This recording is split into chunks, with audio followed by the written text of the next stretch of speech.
गृहमंत्री अमित शाह ने भी कांग्रेस पर निशाना साधा है और उन्होंने कांग्रेस को चुनौती देते हुए कहा कि अगर आप कभी शासन में आए तो अनुच्छेद 370 को हाथ लगाने की गलती नहीं करना।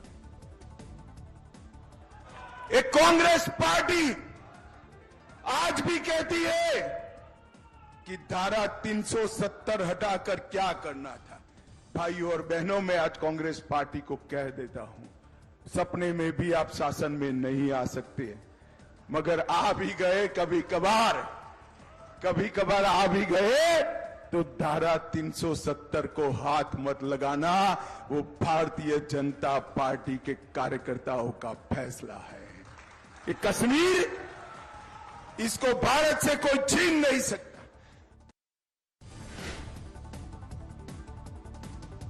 बीजेपी के दावों और तेज होते हमलों के बीच में राहुल गांधी ने सरकार पर निशाना साधा। राजस्थान के अनूपगढ़ में एक रैली के दौरान उन्होंने कहा कि बेरोजगारी और महंगाई देश का सबसे बड़ा मुद्दा है।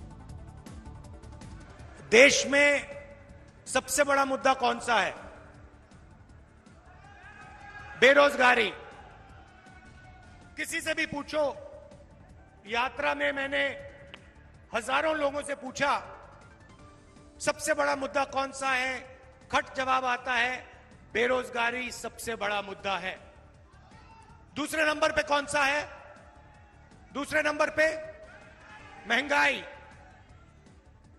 दूसरे नंबर पे 90% लोग आपको कहेंगे पहले नंबर पे बेरोजगारी, दूसरे पे महंगाई।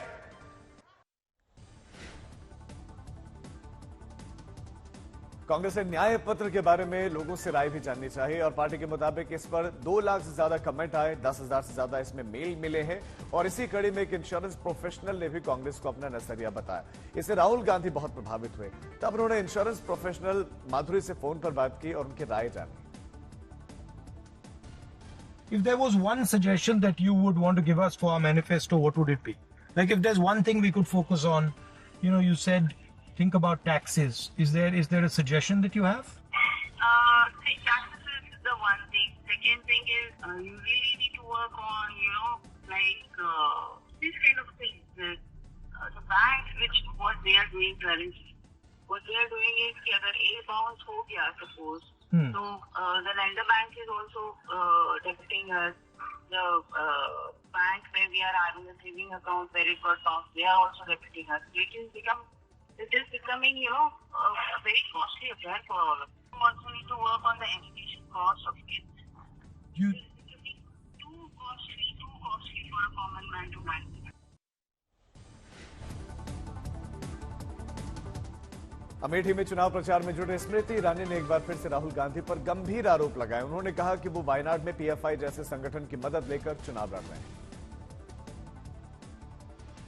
अब राहुल गांधी की हालत ये हो गई है, आतंकवादी संगठन का समर्थन लेकर अपना चुनाव वायनाड में लड़ रहे हैं और उस संगठन की जो एनआईए की चार्जशीट है उसमें लिखा है, और ये मिलेगा आपको इंटरनेट पे, कि उन्होंने केरल में हर जिले में लिस्ट बनाई है कितने हिंदुओं को मारेंगे। 15 साल निकम्मे सांसद को ढोया जिसने काम नहीं किया, जीतने के बाद भी गायब रहा और अब अमेठी की वफादारी पर ये तोहमत लगाते हैं।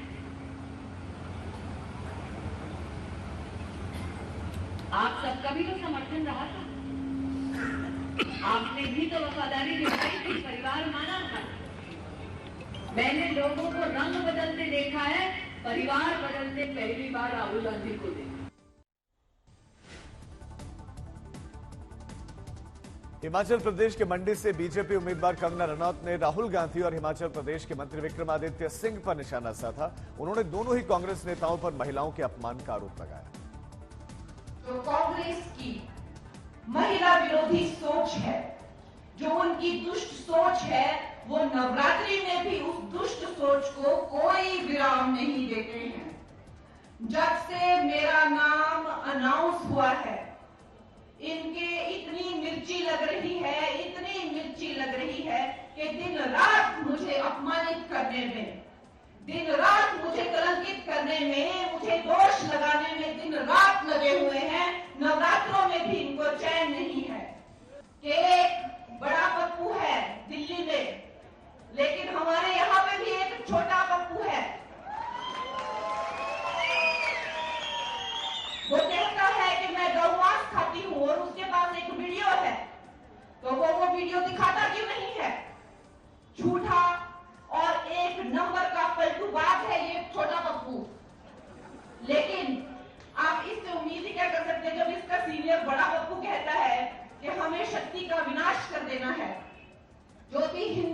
की जो शक्ति है, देवी शक्ति जो है, उसका विनाश कर देंगे। तो जब बड़ा पप्पू ऐसे बातें करता है तो छोटे पप्पू से क्या उम्मीद की जा सकती है?